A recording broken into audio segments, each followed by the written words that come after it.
There are 5 things that must actually die to unlock your higher vibration, and Carl Jung arrived at this idea only after witnessing something in his patients that he could not explain any other way.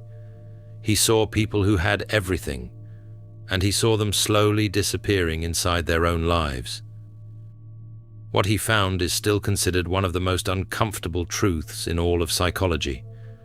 He said the person you call you right now is not real. It is a performance. And until 5 specific parts of that performance are allowed to die, you will keep chasing peace and keep running directly away from it at the same time. Nobody warns you that growth is a funeral, that every genuine step forward requires burying something that used to feel like safety.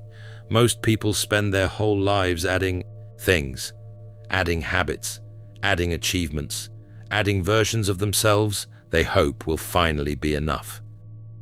Jung watched this happen, and he kept seeing the same result. The more people added, the more stuck they became, because the problem was never what they were missing. The problem was what they would not let go.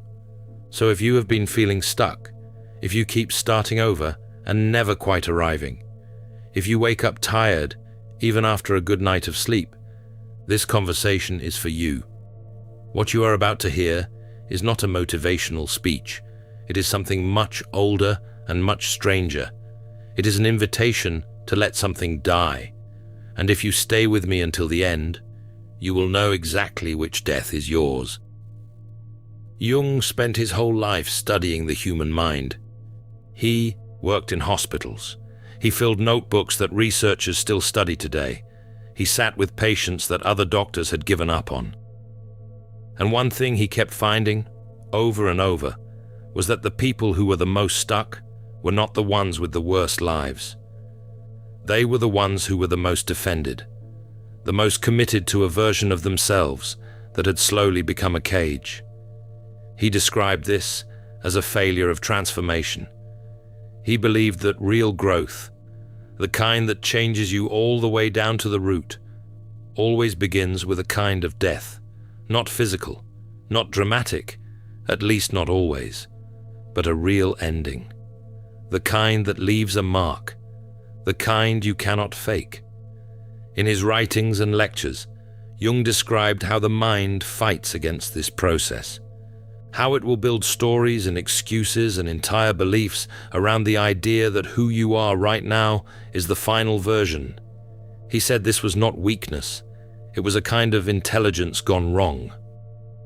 The mind is designed to protect you, but sometimes it gets confused about what protecting you actually requires, and it ends up protecting the cage instead of the person inside it. So here are the 5 things that Carl Jung believed must actually die before you can step into a higher version of yourself.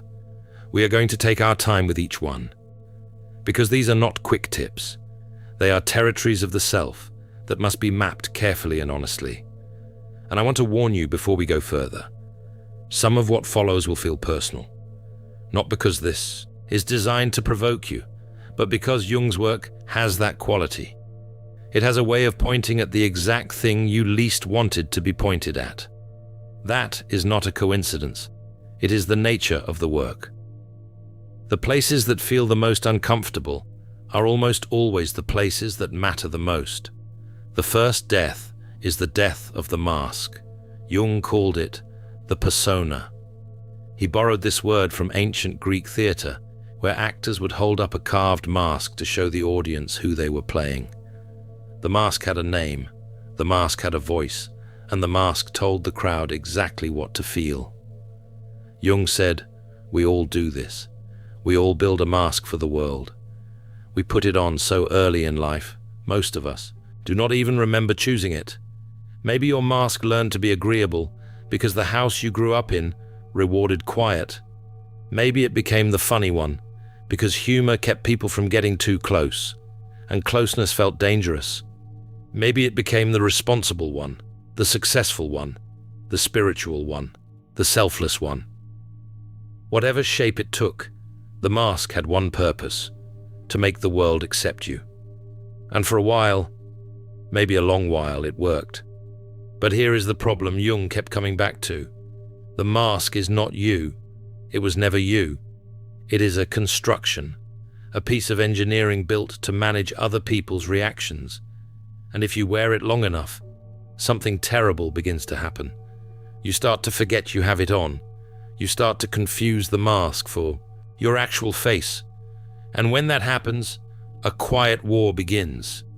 Because the real you, the one that existed before the mask was built, does not go away. It goes underground. It gets quiet. But it does not disappear. It waits, and it makes itself known in the strangest ways, in rages that come from nowhere, in a deep loneliness that follows you even into rooms full of people. In the feeling that no matter how much praise you receive, it is landing on the wrong person. In the exhaustion of always knowing exactly what to say and never once saying the thing you actually mean. Consider a composite profile, based on the kinds of patterns Jung described across his clinical work. A person, well into their adult years, had built a life that looked extraordinary from the outside. Charming, reliable, constantly praised. And yet in private, this person felt a rising dread they could not name. They began to resent the people who admired them most, for reasons they could not explain. They started to feel as though their own life was happening to someone else, and they were watching from behind glass. This is what Jung described as the cost of becoming your mask. When the performance takes over, the performer disappears, and the performer does not go quietly. The death of the persona is not about becoming rude or unfiltered or tearing down your life. It is about something quieter and harder. Learning, maybe for the first time, to ask, who am I when no one is watching? What do I actually want? Not what do I want people to think I want? What do I truly believe? Not what have I been trained to say? These questions feel small, but they are earthquakes if you let them through honestly, because the answers will not match the mask, sometimes not even close. And sitting with that gap, without immediately trying to make it presentable, without quickly packaging it into something palatable for the people around you, is the first death. It is uncomfortable. It is disorienting.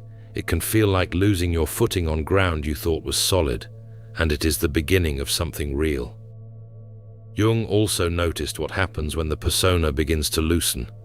The people around you react, sometimes not kindly, because when you have spent years being a certain way, the people in your life have organized themselves around it. They have built expectations around your mask. And when you start to let it slip, when you start saying no where you used to say yes, or expressing something true that you used to keep hidden, some people will push back hard. They just know the familiar version of you is changing. And the familiar version, empaths aren't broken. They're alchemists in progress. The alchemist's path gives you drills, Jung-based boundaries, and 3 exclusive chapter videos to turn overwhelm into clarity. By Surreal Mind, 236-page downloadable ebook, in stock. Begin now at thesurrealmind.com. As exhausting as it was for you to maintain, was predictable, safe. The real you is an unknown. Jung did not offer this as a reason to stay hidden. He offered it as a warning. The death of the mask costs something, but he also said clearly that the alternative is far more expensive. Spending your whole life managing other people's comfort at the expense of your own soul. You just do not see that invoice until it is very, very late. The second death is the death of the shadow's silence. This one is darker, and it is the one most people run from the hardest. Jung believed that everything inside you that you decided was unacceptable, everything pushed down because it felt shameful or wrong or too much, did not actually go away. It went somewhere else, into what he called the shadow. Now here is where most people get this wrong, and it matters. The shadow is not simply your rejected side, the soft parts you were told to hide. It is also the home of something harder. Jung was clear that the shadow contains the genuine human capacity for cruelty, for destruction, for the kinds of impulses that most of us would rather not admit we carry, not as a distant possibility in other people, in us. This is exactly why Jung said integration requires such bravery. You are not just owning the sadness you buried or the ambition you hid. You are also sitting with the rage, the envy, the cold selfishness, the capacity for harm, and saying, yes, this is in me too. The shadow is not evil in the way a story villain is evil. It is not exclusively one thing, but it is not harmless either. It is the full weight of the human being, unfiltered and unmanaged.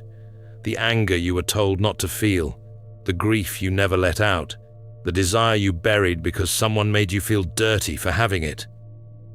The parts of you that could genuinely hurt someone if they were never acknowledged. All of it. Packed into a bag you carry everywhere but never open. And here is the part that most people find genuinely unsettling.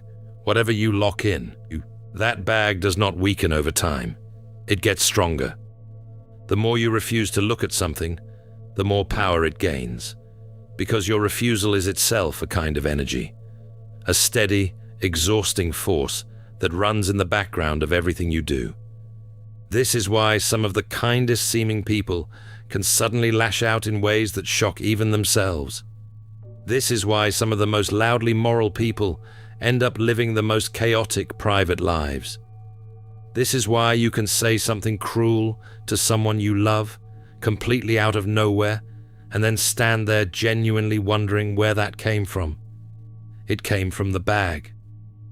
Jung also pointed to something subtle that most people miss. He observed that what we most despise in other people is almost always something we have not yet owned in ourselves. The things that trigger you most reliably in others, the traits that make your jaw tighten and your thoughts go sharp. Those reactions are not random. They are mirrors.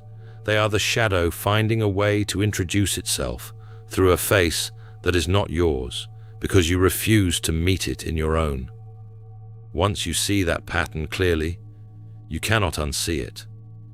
Every strong reaction to someone else becomes an invitation, a message from the part of you that is still waiting to be heard. Jung said the goal is not to destroy the shadow. You cannot.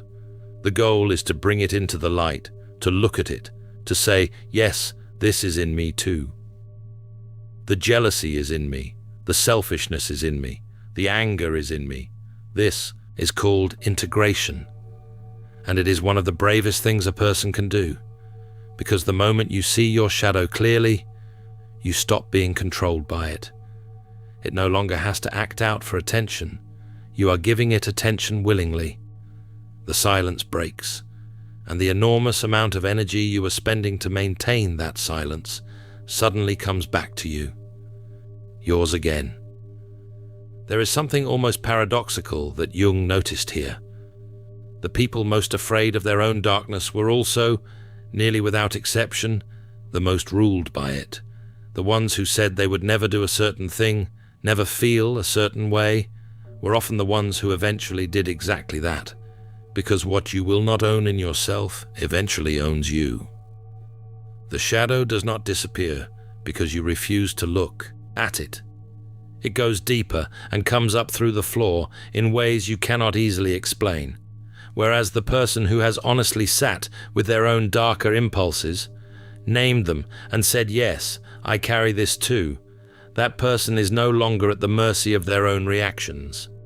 They have met their inner darkness and survived it. And that changes everything. A narrative illustration, drawn from patterns observed across psychological literature, makes this concrete. Picture a profile, a deeply devoted caregiver who had spent years helping others with remarkable patience. But something unexpected emerged over time. Underneath all that patience was a mountain of stored anger. Rage at being constantly needed. Rage at never being cared for in return. Rage that had been sitting in silence for so long, it had become invisible even to them. The moment They were simply invited to name it, not fix it, not justify it, just name it. They wept. And then they laughed. And then they said something that stayed with everyone in the room. I did not know I was allowed to be angry. That is the death of the shadow silence, not the destruction of darkness, the permission to finally see it. The third death is the death of the childhood illusion. This one requires gentleness, because it is not about blaming your parents or condemning where you came from. It is about something much more specific. It is about the moment in a person's development when childhood should end, when the natural dependence of early life should transform into something self-directed and self-owned. Jung described the early stage of psychological life using a specific image drawn from his own clinical writings. He compared it to the larva stage of an insect, and he was precise about what this meant. The larva stage, in his framework, corresponds to the pre-individual stage of childhood, the time before a person has yet developed a distinct sense of their own self, their own will, their own inner life, separate from the world around them. In the larva stage, you are contained, fed, protected. You do not yet need to go out and create meaning on your own. Someone else holds the structure. Someone else authors the story and hands it to you already written. Someone else takes the weight. The problem is that for many people, this stage does not fully end, not because they are weak, but because the transition is genuinely terrifying. Becoming a self-directed adult means accepting that no one is coming to do it for you. It means building your own values instead of simply inheriting them. It means sitting with uncertainty without reaching for someone else to make it go away. And it means giving up the deep comfort of believing that someone out there, a parent, a partner, a teacher, a leader, has the answers and will share them when you are ready. Jung saw this pattern again and again and described it in his writings as something like a second refusal of birth. The first birth brings you into the physical world. The second birth is supposed to bring you into yourself. And many people spend decades postponing that second one. This showed up in his patients not as helplessness, but as a quieter kind of waiting. Some of them were very accomplished people. But inside, they were still organizing their lives around what others would allow, still looking for permission, still hoping that if they were good enough and agreeable enough, someone would finally hand them the life they deserved. And that hope is a trap. The permission was always supposed to come from you. That is the terrifying and freeing truth the childhood illusion hides. This is what has to die. Not your memories, not your love for the people who raised you, but the belief that you are still a dependent creature, waiting to be told who to be. Jung wrote that the greatest burden a child can carry is the unlived life of the parent.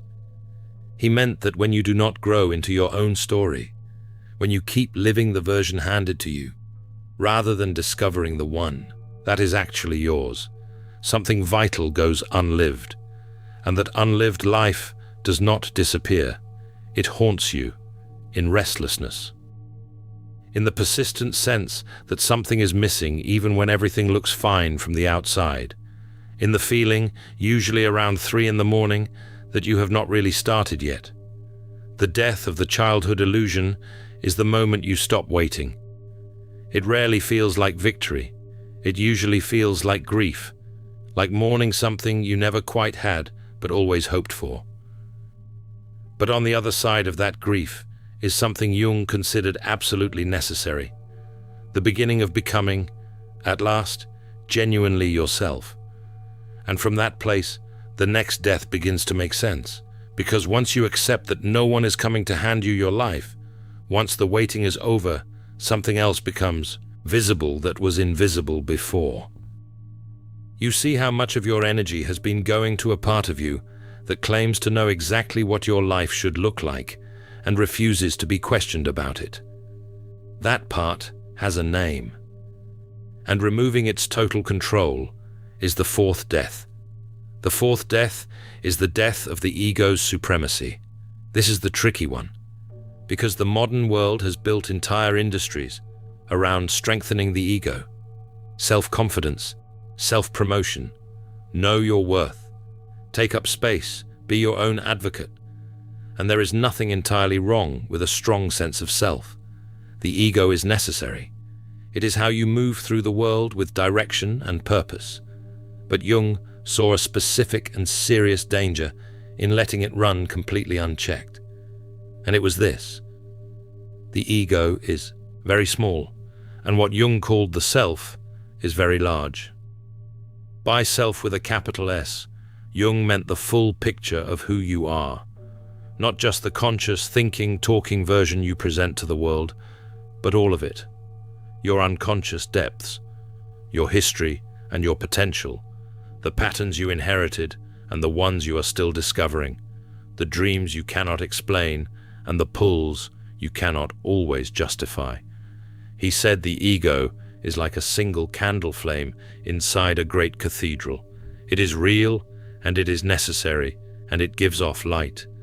But it is nowhere near big enough to illuminate the whole building.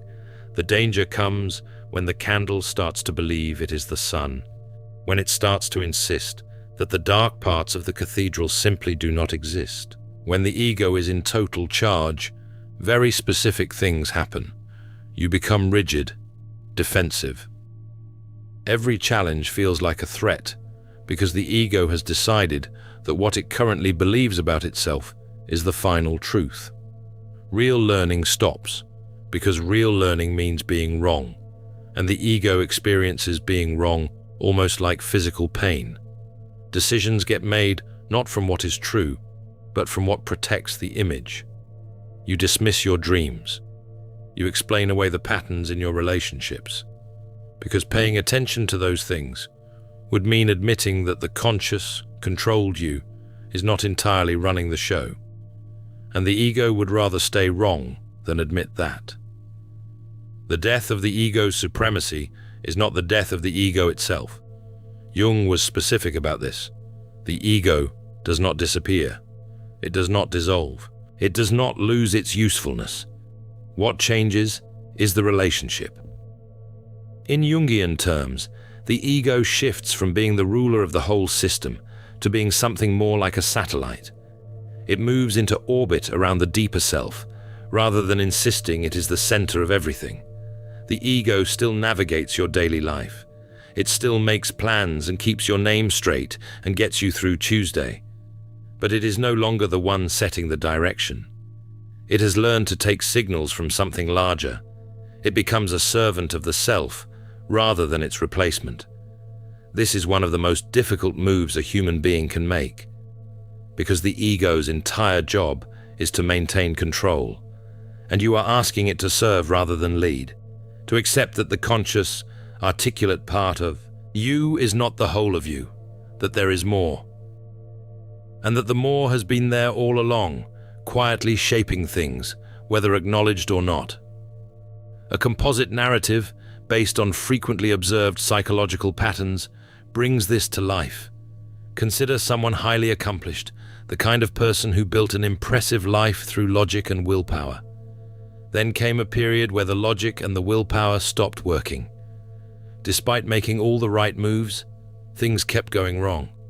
Relationships, health, a restlessness that no achievement could quiet. What this pattern often revealed was a silent war between the ego insisting it knew best and something deeper trying to signal something different. Through vivid dreams, through physical symptoms with no medical explanation, through a particular memory that kept surfacing again and again without invitation. When the ego finally agreed to pay attention to those signals rather than dismissing them as noise, the shift was real. Not overnight, not without resistance, but real. That is what the death of ego's supremacy opens up.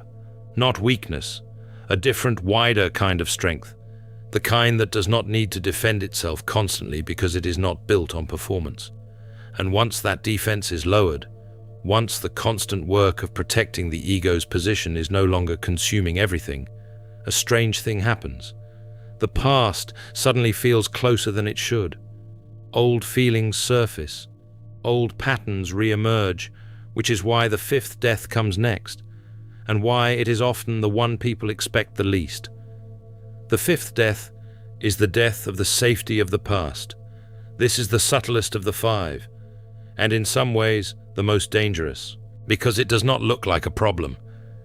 It looks like loyalty. It looks like memory. It can even look like love.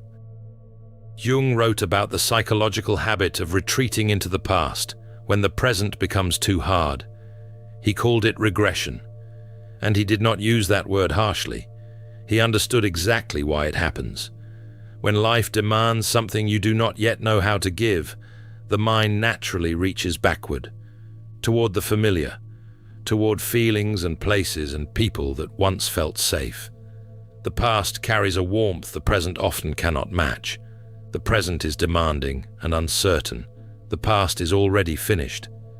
Inside it, you can find a version of yourself that was not yet carrying everything you carry now, a version that had not yet made your mistakes, a version that still had options you have since closed.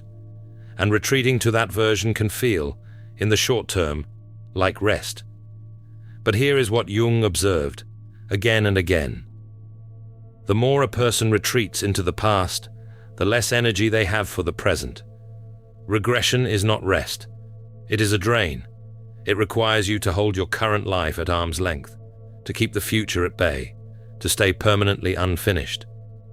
Think of spending all your money maintaining a house you no longer live in. The investment is real, but you are not living there. This shows up in quiet but recognizable ways. In idealizing an old relationship so completely that every new one fails the comparison before it even begins. In talking constantly about who you used to be, as if your best self is somewhere behind you. In nostalgia that has slowly curdled into resentment. Things used to be better. People used to be different. The world used to make sense. In holding on to an old identity, an old role, an old version of what your life was supposed to look like, even when it no longer fits anything or anyone, including you. Consider a composite case pattern drawn from observations across therapeutic contexts. A person arrived at midlife with a persistent, deep sense of having taken a wrong turn somewhere decades back. They spent enormous energy replaying old decisions, imagining alternate paths, grieving a life they might have had. But the grief was not moving. It was circling. It had become a kind of home. What became visible over time was that the past had turned into a hiding place. A story that explained why things could not be better now. A reason not to take risks. Because if you are living in the past, you never have to fully show up in the present. And showing up fully in the present is genuinely frightening. Because it might not work. Because you might give your best and still not get what you want. The past cannot surprise you. The past is safe. And that safety, Jung made clear, is exactly what needs to die. The death of the safety of the past is the decision to take your hands off something that has already ended, to stop pouring energy into a chapter that is complete. This does not mean forgetting. It does not mean pretending things did not matter. It means releasing your grip on the past as the explanation for why you cannot move. It means grieving what needs grieving, all the way through, and then turning to face what is ahead. It means trusting that something real exists in the present and in the future, even when you cannot see it clearly yet, especially then. Because the inability to see forward clearly is often just a symptom of still looking in the wrong direction. And now, here is where all 5 of these deaths converge into one idea. The idea that most self-help content gets quietly, completely wrong, because most self-help tells you to build, add, grow, accumulate better versions of yourself until you arrive at the person you want to be. And Jung looked at that instruction and said, That is exactly the opposite of what is required. The real movement is not addition, it is release. You do not become more yourself by piling more onto the self you already have. You become more yourself by releasing the parts that were never really you to begin with. That is a fundamentally different direction. Jung believed the human being has a deep, built-in drive toward wholeness, not perfection, not a state where nothing is hard, wholeness, which means all of it, the mask and the face beneath it, the shadow and the light, the child you were and the adult you are still becoming, the ego and the deeper self, the past that shaped you and the future that is still open. He called this drive individuation, and he said it is the central project of a human life, whether you pursue it knowingly or not. What blocks individuation is exactly what we have been discussing. The mask worn too long, the shadow kept in silence, the childhood stage that never fully ended, the ego given total control, the past used as a shelter from the present. Each is a place where energy is locked up, a knot in the system, and the untying of each knot releases something real, in ways that build on each other over time. Jung described what happens to a person who has done this work. Not a perfect person, not someone above struggle, but someone who has integrated their shadow, released the persona, stepped fully out of psychological childhood, repositioned their ego in service of the self, and turned away from the past as a hiding place. He said this person is no longer being pulled in 5 different directions at once. They are not burning most of their energy managing themselves. They are not performing for a crowd. They are, for perhaps the first time, actually available to their own life, to the people around them, to whatever is genuinely next. What does that feel like? Jung described it simply. He said it feels like being at home in yourself, not comfortable in a lazy sense, but at home, like finally being in the right relationship with your own existence, like a noise that has been running in the background of your entire life has suddenly gone quiet. And in that quiet, for the first time, you can actually hear yourself. There is a reason people who go through a real psychological transformation describe a shift in how the world responds to them. Not because the universe rearranged itself, but because they stopped leaking. Jung had a specific word for the energy that gets locked up inside these patterns. He called it libido, not in the limited way the word is often used today, but as psychic energy in the broadest sense, the life force that drives everything you do, feel, and create. And his observation was precise. Every unresolved complex, every repression, every place where you are holding something down or holding something back is a place where that energy is trapped. It is not available to you. It is running a loop inside the walls you built. When those walls come down, when the mask is released, when the shadow is named, when the childhood waiting is over, when the ego yields to the self, when the past is finally allowed to be the past, that energy does not disappear. It comes free. And freed libido, Jung believed, becomes available for conscious life, for genuine creation, for real connection, for the kind of living that does not feel like performance. That is what people feel shifting when they do this work. Not magic, not the universe rewarding good behavior, their own energy returned to them. That is what Jung meant by a higher vibration. Not a spiritual upgrade handed down from above, not an awakening where you float above your problems, but the simple, profound, terrifying, and ultimately freeing experience of being more fully yourself, more honestly alive, more genuinely present inside your own story. The 5 deaths are not punishments. They are not tests you pass or fail. They are invitations, the specific places where your life is asking you to let go. And the only question is whether you will meet them with your eyes open, or keep postponing them until a crisis makes the choice for you. Jung sat with some of the most broken and bewildered people of the 20th century, and what he kept saying to them in different rooms, in different languages, across decades of practice, was this: you are not broken, you are unfinished. And unfinished is not a failure, it is an invitation. The part of you that is in pain is not your enemy. It is the part that has not yet been met with honesty. Meet it, name it, let it speak. And when it has finally said what it needed to say, let it go. He also made a point that is easy to overlook because it sounds simple. He said the unconscious is not your adversary, but he was careful about how he described its role. Jung did not say the unconscious is on your side in a comfortable sense. What he said was more precise. He said the unconscious is compensatory. It provides what the conscious mind is missing. It works toward balance and wholeness, not toward your preferences. And that distinction matters, because the unconscious does not always deliver its signals gently. Sometimes it looks like a breakdown, a crisis you did not ask for, a relationship that falls apart and exposes something you had been hiding from yourself. In those moments, the unconscious is not punishing you. It is correcting the imbalance, giving the conscious mind what it refused to examine on its own.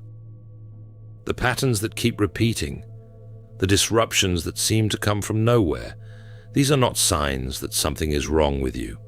They are signs that the deeper system is trying to restore what has been ignored. The 5 deaths we have discussed are the 5 places where that signal has been loudest and longest. Turn toward them and see what changes. That is the work. It is not easy. But according to Carl Jung, who spent a lifetime in the company of the human psyche at its most raw and most real, it is the only work that actually matters, the only work that leads not to a perfect life, but to a real one. Here is the thing no one tells you. Once you let one of these things die, the others get easier to see. The mask comes off, and you start noticing the shadow in the corner. The shadow is named, and the childhood illusion loses its grip. The illusion dies, and the ego gets quieter. The ego yields, and the past finally begins to loosen. They are connected. They were always connected. Like 5 walls of the same room. Remove one, and the light comes in from a completely different angle, and that light is not a metaphor. That is what psychological freedom actually feels like. It arrives quietly.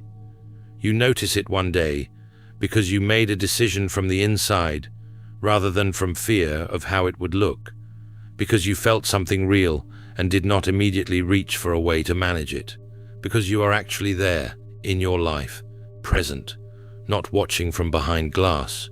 Jung called this being fully in one's life, not observing it, not performing it from a distance, actually in it. And once you are in it, you realize how much time you spent watching instead of living. That realization carries grief, but it also carries relief. Because being in your life means the work you put in reaches something real. The love you give comes from somewhere true. Nothing is wasted. Everything counts. And that, in the end, is what a higher vibration actually means. Not floating above life, being fully, honestly inside it. So which one is yours? Which of these 5 has been running the longest? Which one do you already know about, but keep finding reasons to put off? Because here is the final thing Jung would want you to sit with. He believed that the unlived life does not just affect you, it radiates into your relationships, into your work, into the way the people close to you absorb who you are without a single word being said, into whether you are truly present in a conversation or half somewhere else, into whether the love you give is coming from a full place or from the parts of you still trying to earn something. Your transformation is not a personal project. It is a contribution. Every wall you take down makes more room, not just in you, in the space around you. So if you have been waiting for permission to begin, consider this it. The invitation has been here for a long time. The door, as it turns out, was never locked. In The Alchemist's Path, perception training for empaths, you'll turn overwhelm into wisdom with practical drills, Jung-inspired boundaries, and step-by-step perception training. This guide includes 3 exclusive chapter videos to deepen each lesson. Written by Surreal Mind, 236 pages, beautifully designed 8.5 by 11 downloadable ebook, in stock now. Start your training today. Feel deeply while thinking clearly. Get The Alchemist's Path at thesurrealmind.com.